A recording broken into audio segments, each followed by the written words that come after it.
Assalamualaikum dan salam sejahtera. Kita kembali bersiaran di dalam Borak Sekejap yang disiarkan menerusi Pahang Media. Dan seperti biasa pada setiap minggu kami membincangkan pelbagai topik menarik dengan menampilkan tetamu-tetamu yang istimewa. Dan seperti biasa, pada minggu ini kami menampilkan tetamu istimewa iaitu Pengarah Kesihatan Negeri Pahang Yang Hormat Datuk Indra Dr. Nur Azimi Yunus. Assalamualaikum Datuk. Assalamualaikum.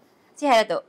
Sihat, Alhamdulillah. Sihat, Alhamdulillah. Terima kasih Datuk sebab luangkan masa bersama kami petang ni untuk bersama dengan Borak Sekejap. Datuk, kita sebenarnya setiap minggu kita nak membincangkan pelbagai topik menarik dan seperti yang kita sedia maklum, pada pandemik COVID-19 yang lepas, kita lihat selepas daripada COVID tu sendiri kita lihat berlaku peningkatan kes ataupun masalah kesihatan mental di kalangan orang awam. Malah ianya menjadi isu kesihatan awam yang membabitkan ramai rakyat Malaysia dan saya pasti Pahang juga tak terkecuali. Jadi mungkin Datuk boleh ulas sedikit berkenaan dengan masalah kesihatan mental di Pahang ni, Datuk. Okey, yang pertama saya mengucapkan terima kasih banyak kepada Suri daripada Pahang Media kerana sudi menjemput kami lah daripada Jabatan Kesihatan Negeri Pahang untuk berborak berkait dengan masalah-masalah kesihatan yang masih berlaku di Negeri Pahang. Betul. Jadi kalau saya melihat kembali apa yang telah disuarakan ataupun concern Suri tadi dari segi kesihatan mental di Negeri Pahang ni, walaupun saya tidak boleh mengatakan dengan very objektif bahawasanya kejadian COVID kita adalah berkait dengan kesihatan mental.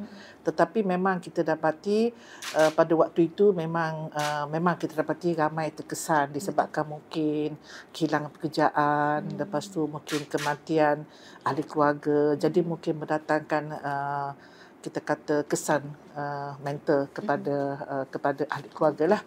Tetapi kalau kita melihat dari segi kesihatan mental itu sendiri, saya sebenarnya nak kena perjelaskan sikit.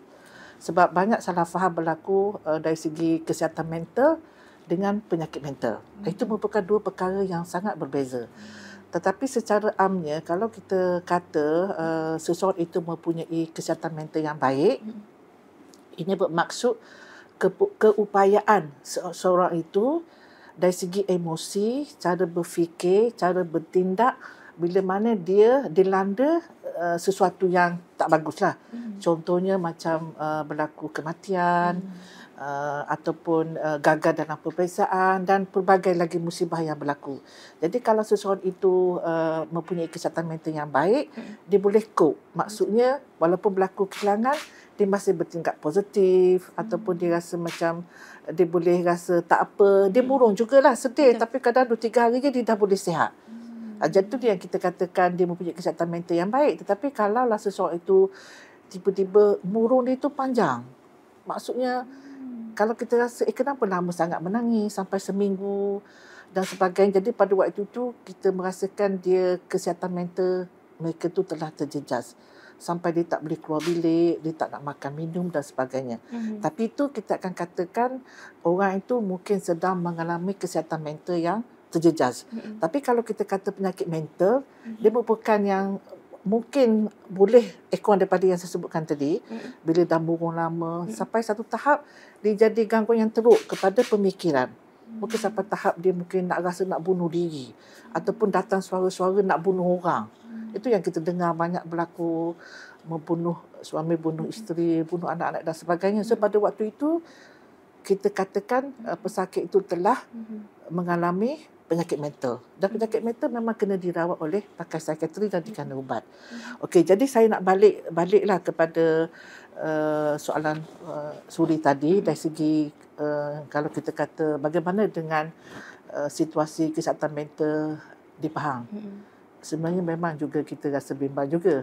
Kalau saya boleh keluarkan statistik yang dapatan daripada kajian National Health Mobility Survey, mobility kajian dapatan National Health Mobility Survey pada tahun 2019 menunjukkan sebenarnya lebih kurang 16,984 orang ataupun 5.9% kanak-kanak di Pahang mengalami masalah kesihatan mental.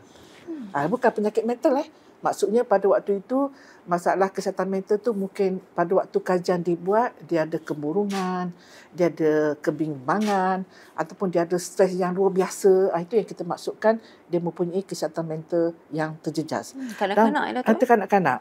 Lepas tu lebih kurang 32,000 ataupun 3.6% orang dewasa mengaku mengalami masalah major depression. Major depression tu maksudnya kemurungan yang besarlah ataupun yang sangat major. Sampai kadang-kadang bila dia orang ada major depression tu dia memang kadang-kadang tak boleh uruskan diri sendiri. Dia terlalu depres. Ada sebablah dia depres. Itu yang saya sebutkan tadi, mungkin faktor kehilangan ke, faktor kematian, kegagalan, dibuang kerja dan sebagainya. Jadi dia mengalami kemurungan. Jadi depres sampai kadang-kadang tu memang termasukkan di hospital, kena ada ubat penenang dan sebagainya. Dan lagi satu dari segi statistik juga yang dibuat di klinik kesihatan di Pahang ni jugalah. Yang ni kita buat kajian pada tahun 2023 di mana kita sebenarnya ada program yang kita namakan sebagai saringan minda sihat. Maksudnya kadang-kadang pesakit datang ke klinik kita cek. Dia ada soalan-soalan dia dan sebagainya. So daripada seramai 17,004 orang yang kita buat ujian saringan minda itu, kita dapati 345 orang mengaku adanya depression. Kemurungan lah. Lepas tu 164 orang ataupun 1% mengaku mengalami kerasahan. Kadang-kadang dia resah, dia boleh jadi rasa berdebar-debar dan sebagainya. Dan yang paling kita risau, walaupun mungkin kita rasa peratus tu kecil, tetapi sebenarnya 77 orang disahkan penyakit mental. Disahkan mengidap penyakit mental oleh doktor. Sebab bila kita membuat saringan minda sihat tadi, so kita akan tahu, dia ni mungkin ke arah tidak normal. Jadi mereka-mereka yang hasil kajian tu ataupun hasil saringan itu adalah tidak normal, kita akan rujuk kepada pakar psikiatrik. So bila berjumpa dengan pakar psikiatrik akan membuat penilaian dan dapati 77 orang sebenarnya disahkan mempunyai penyakit mental. Jadi walaupun peratusan tu nampak rendah tetapi adalah di Pahang. Dan saya pasti juga sebenarnya penyakit mental ataupun kesihatan mental, kesihatan fizikal semuanya berkait dengan gaya hidup, Datuk. Jadi kita boleh katakan bahawa gaya hidup yang sihat menentukan tahap kesihatan diri kita ni. Jadinya penyakit berkaitan dengan gaya hidup yang tidak berjangkit, contohnya diabetes, darah tinggi, jantung dan sebagainya ini berkait dengan gaya hidup yang sihat. Mungkin Datuk boleh terangkan situasi penyakit tidak berjangkit membabitkan gaya hidup seperti diabetes, darah tinggi, jantung dan sebagainya di Pahang ni sendiri. Okey, terima kasih Suri. Cuma saya nak kena bawa balik semula kepada satu benda yang saya rasa saya perlu share dengan Suri dan semua pendengar sekalian yang bersabit kesihatan mental tadi. Sebenarnya di Pahang ni kita ada menyediakan klinik yang kita namakan sebagai Mentari. Di mana klinik itu kita diadakan di satu klinik kesihatan Mentakap, Temeloh dan juga klinik kesihatan Balok. So apa yang special klinik itu, kadang-kadang bila seseorang itu ada kemurungan dan sebagainya, dia tak tahu nak pergi mana. Sebab selalunya kita menganggap seseorang itu kadang-kadang stigma tu tinggi.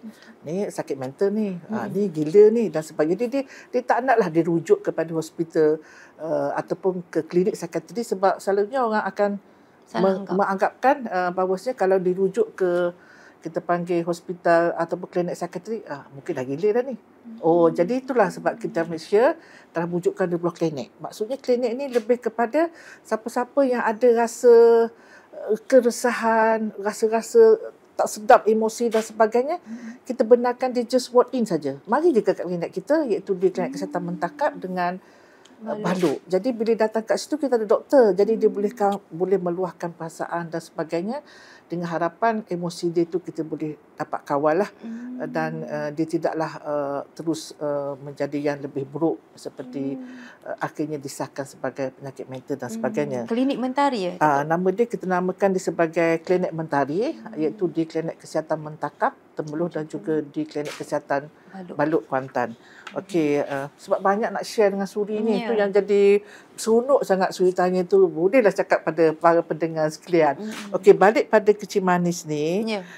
Sebenarnya kita selalu dengar penyakit-penyakit kronik. Betul. Ataupun kita kata kalau bahasa perubatannya penyakit non-CD ataupun non-communicable disease. Penyakit tidak berjangkit. Dan dia sangat biasalah sekarang ni. Jadi antara contohnya kecil manis, darah tinggi, termasuk mental tadi, lepas tu sakit jantung dan sebagainya. Tapi betul lah Suri kata, sebab sebahagian besar ataupun kita boleh katakan antara faktor utama yang menyebabkan berlakunya penyakit tadi adalah gaya hidup yang tidak sihat, pemakanan yang tidak sihat. Jadi contoh kalau saya beritahu kecil manis. Sebab kita mengambil gula yang berlebihan. Kadang-kadang orang suka teh tarik yang berbuih-buih apa entah sekarang ni macam-macam. Kita tengok pun seriau dan kita boleh agak berapa sudu gula dia diletakkan kat situ. Jadi itu yang kita rasa kita kena berubah menjadi yang kita panggil cara hidup ataupun pemakanan kita yang lebih sihat. Tapi saya nak share data jugalah dengan Suri sebab data ni penting untuk mengesahkan sebenarnya masalah diabetik nipahan ni agak tak berapa baguslah. Contohnya kalau kita lihat ini pun sama jugalah dapatan daripada kajian yang National Health Mobility Survey yang Kementerian Kesihatan Malaysia buat pada tahun 2019. Kita boleh bandingkan di Pahang saja di mana kadar prevalent kes-kes diabetik di Pahang ni kalau pada tahun 2011 itu hanyalah 16.7% saja, itu sekitar 130,881 penduduk yang disahkan kecil manis telah meningkat kepada 25.7%, iaitu lebih kurang 262,249 orang penduduk yang di Pahang. Jadi kalau yang kita risau sebenarnya bila kita membuat saringan kecil manis di klinik kesihatan kita ni, kita dapati sebenarnya peratusan tu lagi menakutkan kita. Sebab contohnya kajian yang kita buat pada Januari hingga Jun tahun ini, di mana daripada sejumlah 85,512 pesakit yang datang, kita membuat ujian untuk cek gula lah. Dan kita dapati sebenarnya 19,000 lebih, kita dapati paras gula tu tidak normal. Tapi itu baru ujian saringan. So kita akan membuat ataupun merujuk pesakit itu ke hospital dan sebagainya untuk disahkan diabetes atau tidak. So lepas dirujuk kita dapati 2,000 dekat hampir 2,500 sebenarnya disahkan sebagai kecil manis. Jadi sebenarnya yang kita nak sangat share dengan masyarakat kecil manis tu komplikasi dia Suri. Kalau kita lihat komplikasi yang paling common tu adalah sakit buah pinggang yang terpaksa menjalani dialisis. Bayangkan kalau kita lihat dari segi trend, kalau saya boleh banding zaman saya bekerja pada saya muda-muda dulu sehingga sekarang, kalau waktu dulu pesakit-pesakit yang menjalani dialisis sebenarnya adalah yang kita rasa mungkin pertengahan umur. Tapi sekarang kita tengok kes kita ke arah yang lebih muda. Dan selalunya dikaitkan dengan kecil manis yang tidak terkawal, dan kecil manis yang tidak terkawal dikaitkan dengan pemakanan yang tidak sihat. Betul. Muda-muda dah dapat kecil manis sebab suka mengambil minuman yang bergas tu, yang bergula tu. Banyak memang boleh katakan mungkin satu hari tu kadang-kadang ada setengah pesakit yang kita interview lah. Memang sangat, dia tak minum air masak kita. Setiap kali dia minum dengan air tin. Jadi bayangkan Suri, kalaulah kita dah disahkan sebagai pesakit yang mengalami kegagalan buah pinggang, lepas tu terpaksa menjalani dialisis, dia akan menjalani dialisis itu seumur hidup. Jadi bayangkan kalau dah umur 20 tahun dah start dapat komplikasi, seumur hidup lah. Seumur hidup. Ya, kita tak cakap lagi dari segi mungkin mendapat luka-luka yang teruk, diabetes ulcer, kena potong kaki dan sebagainya. Lepas tu mungkin sakit jantung, lepas tu sakit saraf, macam-macam lagi lah komplikasi disebabkan oleh kecil manis sebenarnya. Yang disebabkan oleh pemakanan yang tidak sihat. Itu yang kita nak sangat beritahu kepada masyarakat lah supaya jaga pemakanan itu baik-baik. Jangan terlebih. Dan kalau kita lihat tema kita pada tahun ini, yang kempen kita ke arah mengurangkan diabetes ni adalah kita ambil gula tu satu sudu teh pun cukuplah. Kalau kurang lagi baik. Kalau tak ada gula langsung lagi baik, terbaik. Tapi kita tahu kadang-kadang kita nak adjust tu susah. Tu yang kita kata okeylah, kalau tak mampu nak buat banyak, kita ubah frekuensi. Kalau dulu tiga kali sehari minum teh tarik. Sekali sehari sudahlah. Lebih kurang macam tu je. Susah sebenarnya, tapi kita harap kita sama-sama mencubalah mengubah cara pemakanan kita. Betul, gaya hidup sihat selain daripada makanan, bersenam pun Datuk kan? Bersenam pun, apalagi kita tak nak merokok, apalagi. Lepas itu bersenam supaya kita sihat, maknanya kita tak obes. So bila kita tak obes tu mungkin risiko untuk sakit jantung pun kita boleh kurangkan dan sebagainya. Maksudnya mau tak mau kena balik kepada healthy lifestyle, cara hidup yang sihat. Betul. Dan kita dah bincang tentang penyakit mental, penyakit tidak berjangkit seperti diabetes, dan saya nak sentuh sikit tentang perkhidmatan pergigian di Pahang ni. Mungkin Datuk boleh kongsikan apakah kemudahan dan juga fasiliti perkhidmatan pergigian di Pahang ni, yang biasanya kita sinonim dengar bila perkhidmatan pergigian kerajaan ni mesti dengan budak-budak sekolah kan.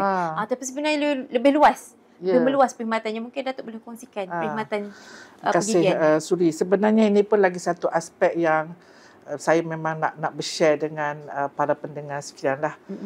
Sebab sebenarnya klinik pergigian sama seperti klinik kesihatan yang kita nampak tu. Betul. Sebab secara amnya, di mana ada klinik kesihatan, di situ ada klinik pergian. Kita boleh katakan macam tu. Ada juga yang tidak, tetapi sangat jarang. Dan lebih-lebih lagi kalau klinik tu klinik yang berada di pedalaman.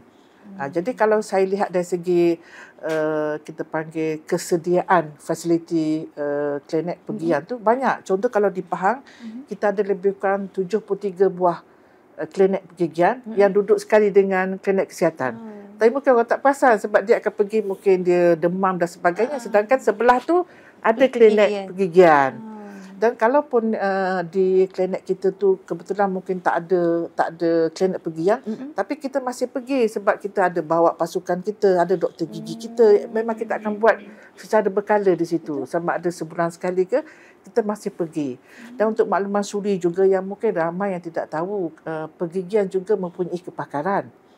Dan kalau kita lihat di Pahang ni, kita ada, kalau untuk kepakaran tu kita boleh kategoriskan kepada kepakaran pergigian yang berada di komuniti ataupun berada di klinik kesihatan, dan lagi satu adalah kepakaran yang berada di hospital. So kita ada 4 jenis kepakaran. Jadi contoh kalau orang yang paling senang untuk masyarakat faham tu, contoh nak buat gigi palsu ataupun dia sakit gusi, itu merupakan perkhidmatan kepakaran sebenarnya. Tapi kalau kita pergi ke klinik biasa, sakit gigi, itu mungkin kita panggil sebagai klinik pergigian primer. Lebih kurang sama je dengan klinik kesihatan. Tetapi lagi satu juga saya nak share lah, pada waktu yang sama, kalau contohnya di sangat pedalaman, tak ada klinik kesihatan, tak ada klinik pergian. Jadi kita pergi juga sebab kita ada klinik pergian bergerak, kita ada bas. Yang kita pergi macam klinik tu macam bas tu telah menjadi sebuah klinik yang bergerak. Mobile klinik. Jadi bila kita pergi tempat yang pedalaman, contoh dia orang asli, kita bawa bas kita, so kita buka klinik kat situ. Tetapi apa yang saya nak sebut adalah, walaupun sebenarnya kita panggil perkhidmatan pergigian di Pahang ni sebenarnya sama je taraf dengan negeri lain. Tapi dari segi penggunaan, malu nak cakap, sebenarnya Pahang ni antara yang paling rendah menggunakan perkhidmatan pergigian. Kalau kita lihat data kita sebenarnya, pencapaian di Pahang hanyalah 16.3% saja yang menggunakan klinik gigi. Jadi bermaksudnya kita ada klinik tapi orang tak mari cek gigi. Macam tu. 16.3% saja. Kita paling rendah di seluruh Malaysia, Suri. Dan yang paling rendah sekali adalah di Cameron Highland. Di Kuantan pun rendah juga, tapi di Kuantan mungkinlah dia orang pergi ke klinik swasta. Betul. Jadi bermaksud kita banyak klinik gigi, tapi pesakit tak mau mari. Mungkin sebab dia tak sakit kot. Mungkin. Dia dah sakit sangat gigi nak kena cabut baru dia pergi klinik. Kalau sakit biasa tak pergi, tahan dulu, makan Panadol dulu. Jadi Jadi itu yang kita rasa macam Allah, hai, di Pahang ni dah ada dah klinik gigi, tapi masyarakat tak mahu datang membuat pemeriksaan gigi. Jadi kalau kita membuat kajian yang telah kita buat pada tahun lepas pun sebenarnya 1 dalam 4 orang penduduk je datang ke klinik gigi. So pada waktu dia datang tu mungkin dia nak cabut gigi lah tu, tak tahan dah sakit dah. So bila dah nak cabut gigi, pada waktu itu dah terlewat lah. Kadang-kadang gigi ni ialah kalau kita mungkin kurang arif pasal pergigian, dia sebenarnya kalau kita sakit sikit, kita masih boleh memberi rawatan. Taklah terus sakit kena buang. Bukan. Dia ada banyak-banyak kita panggil langkah-langkah yang kita boleh baik pulih gigi tersebut dan kita boleh pastikan gigi tu kekal. Tidak dicabut. Tapi kita pergi terus cabut gigi. Dah lah tak datang membuat medical check up untuk gigi ni, kita nak setahun sekali je suri. Tapi tak datang juga. So macam mana lagi cara untuk kita memintalah kepada semua rakyat kita ni supaya dah ada klinik gigi sebelah rumah, pergilah buat medical check up. Kalau tak nak datang ke klinik kita, pergilah ke klinik swasta. Tak apa. Kita nak je mereka membuat pemeriksaan gigi sekurang-kurangnya sekali setahun. Sekurang-kurangnya sekali setahun. Seelok-eloknya 6 bulan sekali pun bagus. Bagus yang tu. Lepas tu biarlah saya nak share juga data ni. Sebab share ni penting ni. Contohnya disebabkan rakyat Pahang tidak menggunakan perkhidmatan pergian kita yang sangat rendah tadi, itu yang sebenarnya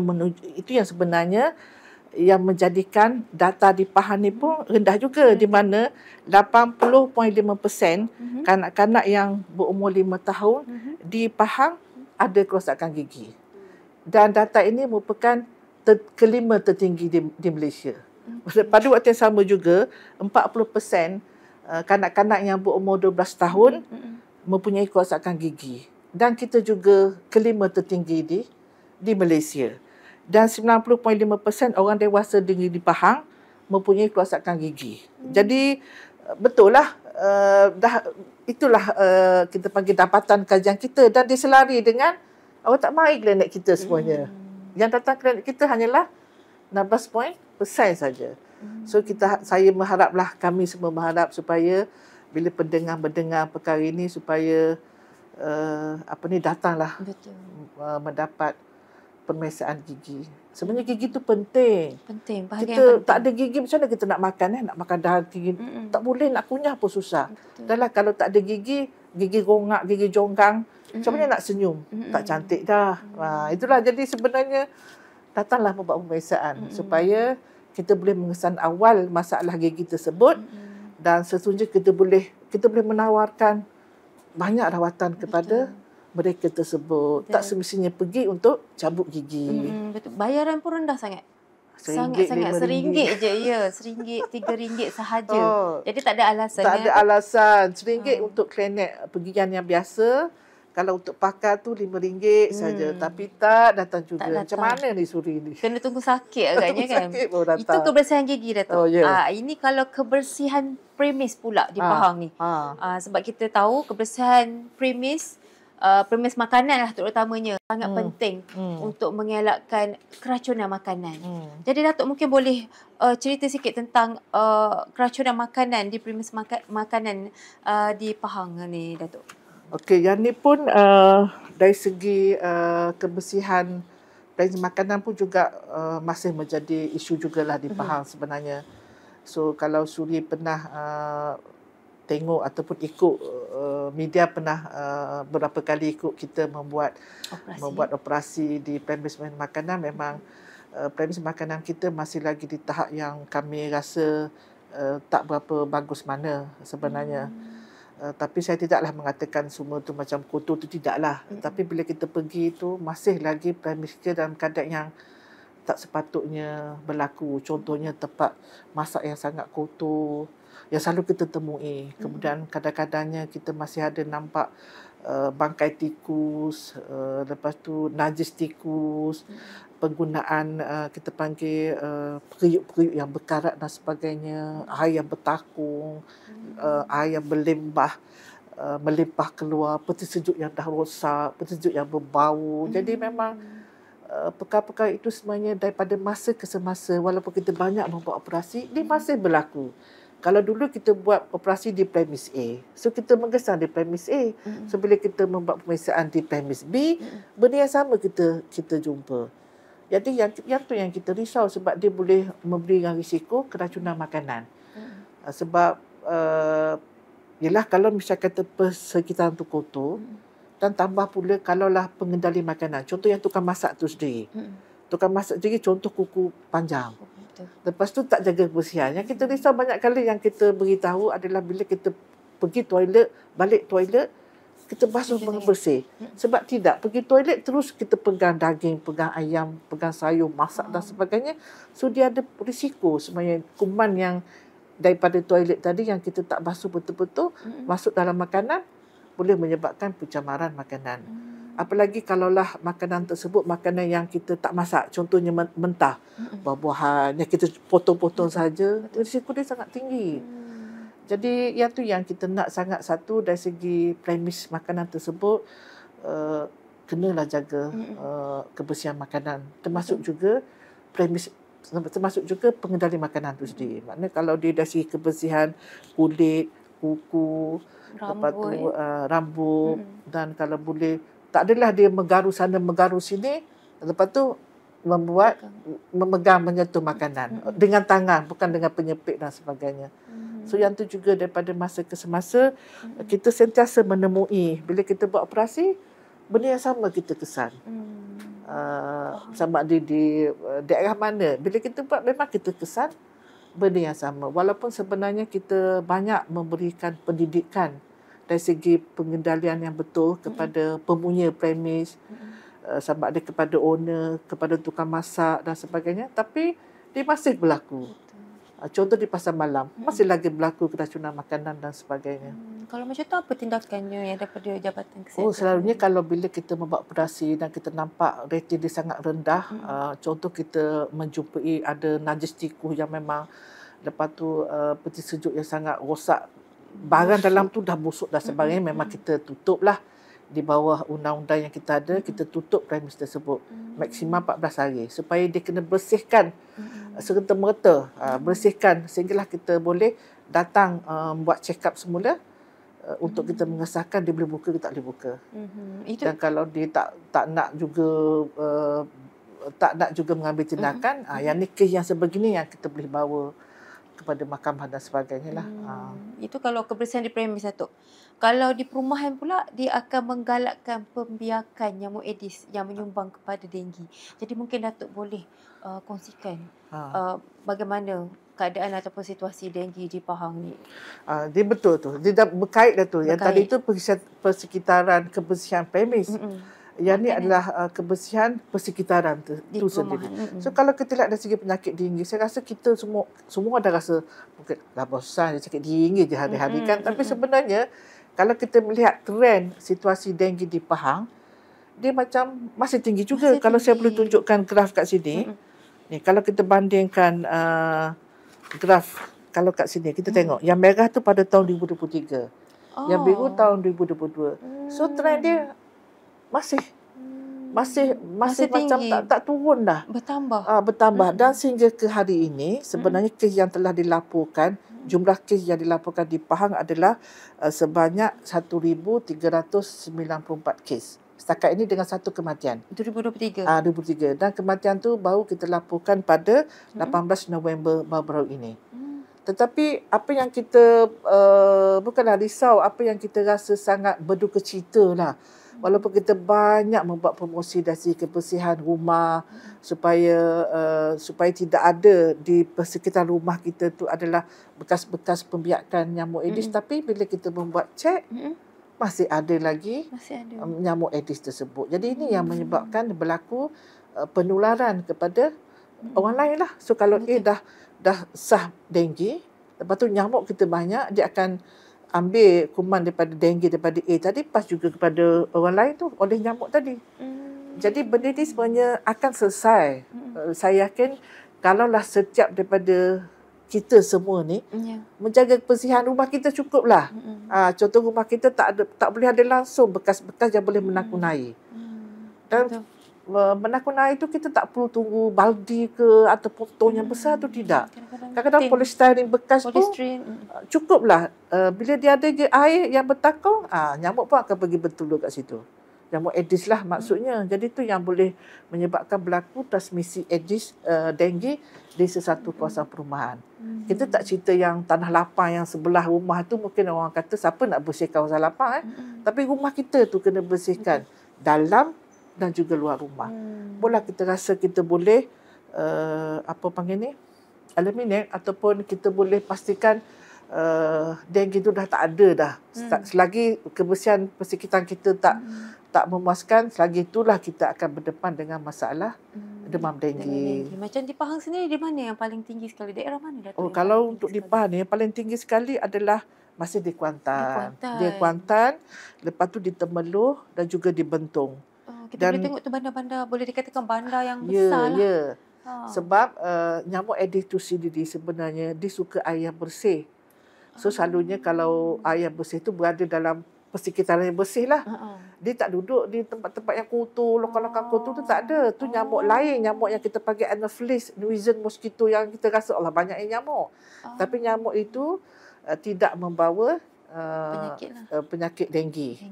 Tapi kalau nyamuk Aedes ni dia memang suka kepada air bersih. Contohnya kalau kita ada takungan ni, terbiar dekat tepi rumah, dia sukalah bersih. Dan dia hanya memerlukan air tu dalam di sekitar 50 sen saja. 50 sen cukuplah dia untuk menetas. Jadi dalam keadaan hujan yang sekejap-sekejap ni, kita risau ni. Kalau dia panas terus tak apa sebab mungkin air tu dah tak ada sebab dah kering. Tapi kalau dia hujan sekejap, mungkin dia macam kemudian dipanas sekejap, hujan sekejap, dia akan ada takungan air dan kita tak bersihkan. Sedangkan kita diminta untuk setiap seminggu sekali kita kena pergi bersihkan kalau ada bekas-bekas yang masih ada di kawasan rumah kita untuk kita buang supaya tidak berlaku sumber pembiakan nyamuk Aedes tadi. Dan kalau macam di rumah kan kita ada tong air kan, kita takung tong air. Dalam tu pun macam mana caranya untuk kita, sebab kita guna air tu, macam mana caranya kita, mungkin jarang guna, kita biarkan. Tapi kalau sebenarnya dia ada ubat sebenarnya kita panggilkan Abate. Walaupun kita jarang sangat orang pakai Abate sebenarnya. Dan sebenarnya kita jarang pakai dah kolah tu kalau untuk mandi. Selalu saya tak nampak dah. Kecuali kolah-kolah yang sengaja kita simpan air di luar rumah. Yang tu kita kena pakai masukkan Abate lah. So Abate tu boleh membunuh jentik-jentik tu. Tapi apa yang kita risau tu adalah yang itulah kadang-kadang masyarakat mungkin salah faham, mungkin diingat dia memerlukan takungan yang besar. Sedangkan yang kecil-kecil itu, kalau kita lihat kan ada setengah daun pokok dahan yang pelepah dia yang elok je terlipat. Ada air kan. Itu juga sebenarnya merupakan satu tempat pembiakan yang nyamuk Aedes suka. Jadi sebenarnya kita nak supaya dalam sekitar rumah kita, setiap rakyat, setiap orang tak ada langsung kita kata bekas-bekas yang berisiko menakun air. Itu je. Kalau ada, tolong buang. Kalau kita rasa kita sayang, kita tak nak buang, kita terlangkupkan dia supaya dia tak menjadi satu tempat pembiakan. Contohnya macam piring pasu bunga tu kan. Betul. Kita nak piring tu supaya air tak kotor bila kita siram. Sepatut kita kena ambil piring tu, kita basuh setiap minggu, kita sental. Sebab kalau kita tak sental, dia punya telur-telur nyamuk tu masih berada di dalam tu. So kalau kita tak sental, lepas tu kemudian masuk air, dia macam menetas. Jadi bila kita sental tu, kita bunuh telur tu sebenarnya. Tak tunggu pun nak tunggu jentik-jentik tu, tidak. Jadi benda-benda tu yang sebenarnya masih ada. Dia tak nampak. Betul. Dia tak adalah kita nak kata kolah yang besar. Dah ada dah sekarang tu. Tapi yang kecil ni yang banyak. Kecil-kecil tu dia punca. Datuk, saya juga tertarik nak tanya tentang fasiliti kesihatan di Pulau Tioman. Di Tekik. Dan baru-baru ni kita ada menerima kelahiran bayi pertama di Pusat Bersalin Klinik Kesihatan Tekik. Dan saya yakin ini menunjukkan bahawa fasiliti kesihatan di negeri Pahang ni semakin meningkat, semakin baiklah. Walaupun di kawasan-kawasan pedalaman, luar bandar ataupun di pulau sekalipun yang susah nak diakses, kita dah ada perkhidmatan kesihatan yang baik di sana. Jadi Datuk boleh tak Datuk ceritakan sikit ataupun kongsikan sedikit tentang klinik kesihatan di Pulau Tioman yang kini dah boleh menerima ibu-ibu yang ingin bersalin di Tioman. Okey, terima kasih Suri sekali lagi. Jadi berkait dengan kelahiran pertama di Klinik Kesihatan Tekik Pulau Tioman itu merupakan satu sejarah di Pahang lah. Sebab sebelum ni sebahagian besar ibu-ibu yang mengandung di Pulau Tioman, dia memang akan bersalin sama ada di Hospital Rumpin, naik ferry Tanjung Gemuk ataupun ke Hospital Mersing. Sebab pada waktu itu kita tidak mempunyai satu pusat bersalin yang baiklah untuk kita menerima kelahiran tersebut. Sebab untuk membolehkan sesuatu kelahiran boleh dilakukan di klinik kesihatan yang terpencil seperti di Pulau Tioman, di mana mungkin tidak ada peralatan yang mencukupi dan sebagainya, dan tidak ada staf yang kita rasa mahir untuk membidankan ibu tersebut, yang menyebabkan mereka-mereka itu terpaksa dihantar ke darat lah. Tetapi setelah kurniaan Tuanku Agong jugalah sebenarnya, dengan sumbangan daripada Muib, maka kita telah pun menaik taraf pusat bersalin kita, di mana pusat bersalin itu kita bukan saja naik taraf dari segi fasiliti yang bertambah baik, tapi kami banyak menerima alat-alat perubatan semata-mata untuk membolehkan pusat bersalin di Tekik boleh dijadikan tempat bersalin untuk penduduk di Pulau Tioman. Jadi kejayaan itu akhirnya dapat direalisasikan, di mana pada 3 November baru-baru ini berlakulah ataupun terhasillah kelahiran sulung di pusat bersalin Klinik Kesihatan Tekik oleh seorang wanita yang memang berasal di Pulau Tioman. Dan baby itu sebut memang selamat dan dengan baby lelaki lah. Dan sehingga sekarang kerana itu sebenarnya pada waktu itu, walaupun kita sebenarnya berdebar jugalah, tetapi Alhamdulillah dengan kecekapan anggota di Klinik Kesihatan Tekik, kita ada doktor, kita ada staf dan sebagainya, membolehkan pesakit itu melahirkan dengan selamat dan ibu dengan baby tersebut pun selamat. Dan sebenarnya selain daripada kita menaik taraf fasiliti, kita juga sebenarnya memberi latihan kepada staf kita yang berada di Klinik Tekik tu. Sebab itulah kita kita telah menempatkan seorang pakar perubatan keluarga. Kita dah tambahkan bilangan staf kita di Klinik Kesihatan Tekik bagi membolehkan perkara ini berlaku. Dan Alhamdulillah dia berlaku dengan baik, dan kita mengharapkan di masa akan datang akan ada lagi ibu-ibu di Tekik boleh bersalin di pusat bersalin Klinik Kesihatan Tekik. Dan Datuk, kita ada dengar banyak tentang perkhidmatan kesihatan yang macam pergigian semua kan. Dan sebahagian daripada perubatan dia juga adalah perkhidmatan farmasi yang merupakan, saya kira, bahagian terpenting lah di pusat-pusat kesihatan seperti hospital dan juga klinik. Jadi mungkin Datuk boleh kongsikan apakah nilai tambah yang disediakan oleh bahagian farmasi ini sendiri untuk memberikan perkhidmatan yang terbaik dalam usaha meningkatkan kualiti perkhidmatan kepada orang ramai ni. Okey, terima kasih sekali lagi Suri. Soalan yang sangat bagus tu. Yelah, sebenarnya kalau kita melihat dari segi perkhidmatan kesihatan oleh Jabatan Kesihatan Negeri Pahang, memang dia tak mengkhusus hanya kepada perawatan di hospital, klinik kesihatan, gigi dan sebagainya. Farmasi memang tidak terkecuali. In fact, farmasi itu merupakan satu cabang yang sama penting dengan perawatan di hospital. Tapi apa yang menjadi masalah yang selalu kita dengar lah, lama sangat menunggu di farmasi untuk mendapatkan ubat. Lepas tu sesak sangat di tempat menunggu di farmasi, sampai terpaksa berdiri-diri, berjam-jam dan sebagainya. Itu antara keluhan-keluhan yang kita dengar lah bila mereka mendapatkan ataupun bila mereka sedang menunggu untuk mendapatkan ubat. Dan saya rasa perkara ini bukan sahaja berlaku di Pahang, di seluruh Malaysia pun memang keluhan itu yang sering kita dengar. Jadi sebenarnya Kementerian Kesihatan Malaysia memang mengambil berat tentang aduan-aduan ataupun keluhan-keluhan oleh pesakit ini. Jadi sebab itulah sebenarnya bahagian program farmasi telah pun membuat program nilai tambah tadi.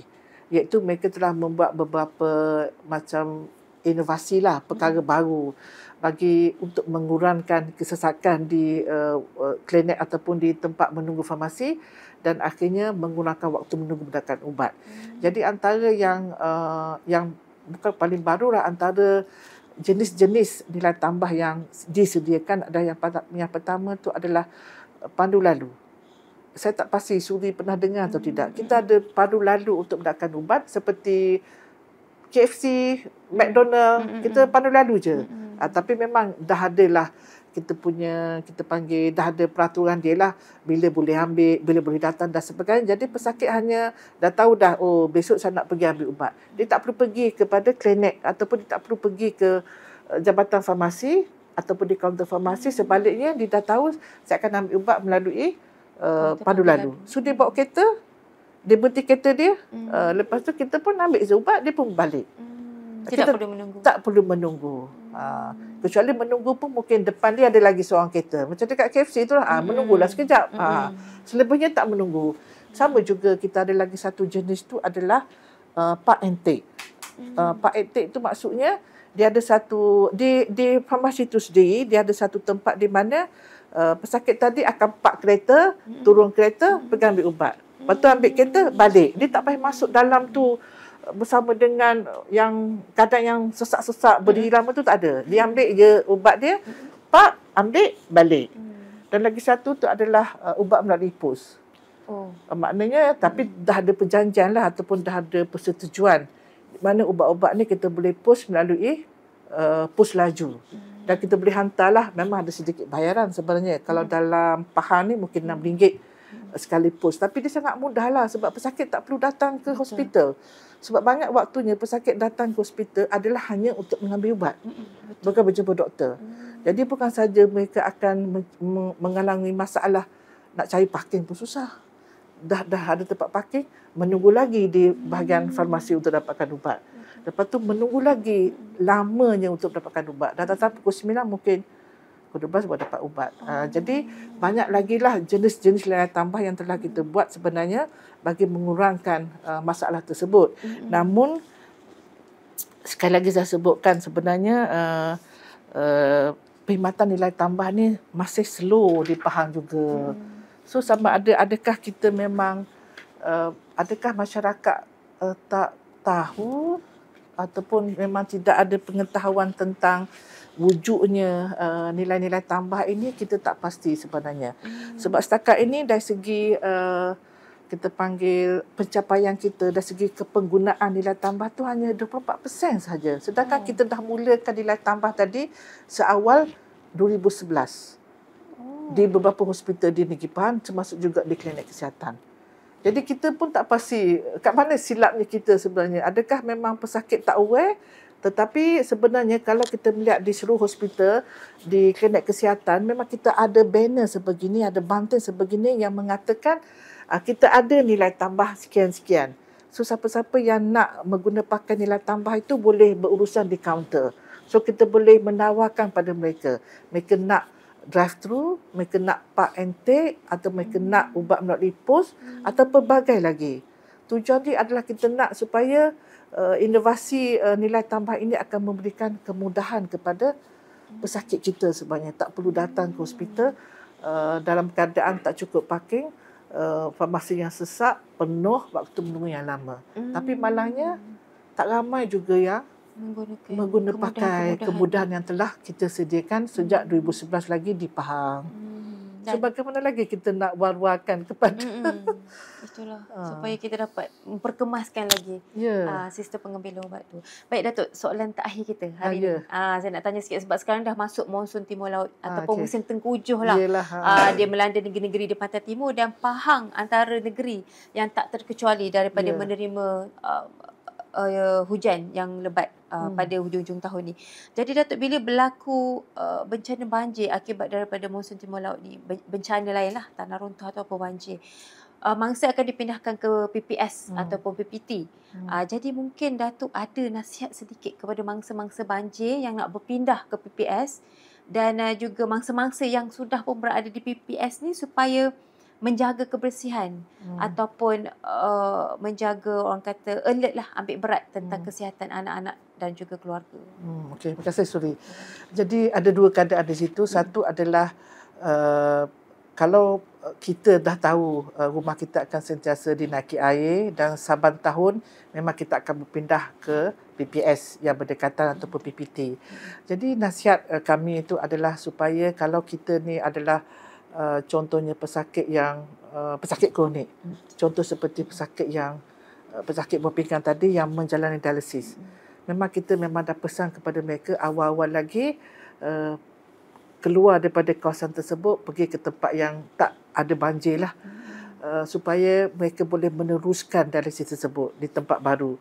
Tetapi banyak waktunya pejabat kesihatan daerah dan juga hospital, kita aware di mana pesakit-pesakit itu berada. Dan selalu kita akan bagi nasihat, pergi terus sama ada masuk hospital ke dulu, tunggu kat situ, supaya kita boleh memastikan mereka akan meneruskan dialisis itu dengan baik.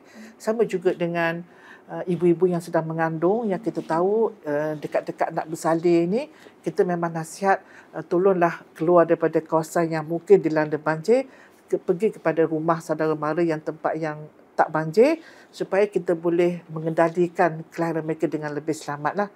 Dan ada waktunya juga kita masukkan mereka ke dalam hospital, supaya kita boleh jaga mereka sehinggalah mereka boleh bersalin dengan selamat. Tetapi dalam keadaan di mana tiba-tiba berlaku banjir, so kita nak nasihat kat sini adalah yang pertama adalah kalau kita seorang pesakit kronik, kalau boleh dah ready dah, simpanlah ubat-ubat kita yang telah sedia ada dengan kita tu bersama-sama. So by the time kita diarahkan pindah, kita dah ada dah bekalan ubat-ubatan kita. Dan pada waktu yang sama, selalunya di PPS akan ada pasukan perubatan.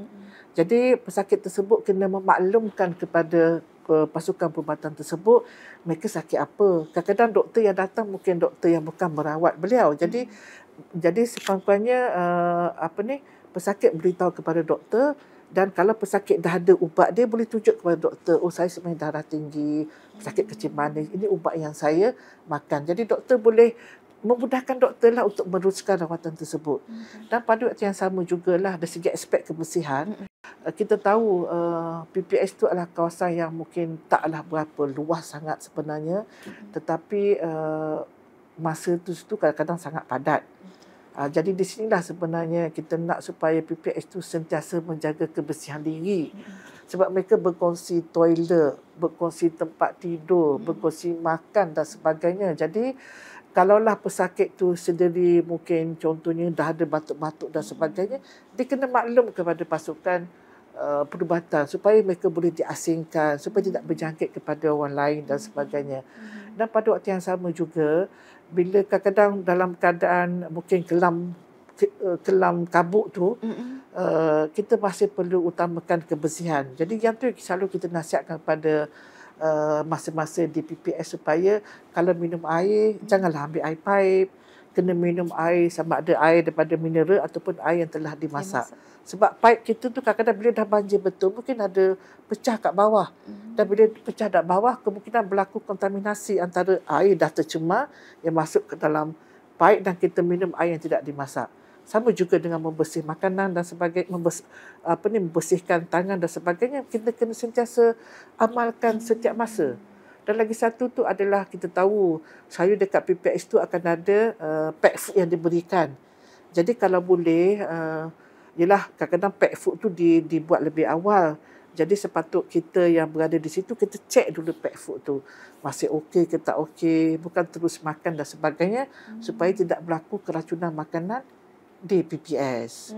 Itu yang antara perkara-perkara asas yang kami nak nasihat kepada masa-masa yang berada di PPS. Tapi kita harap kita tak banjirlah tahun ni. InsyaAllah Datuk. Kalau banjir sikit-sikit bolehlah. Tak naklah banjir-banjir yang besar sebenarnya. Ya, betul. Banyak orang kata banyak tanggungjawab yang perlu kita uruskan lah bila berlaku banjir besar.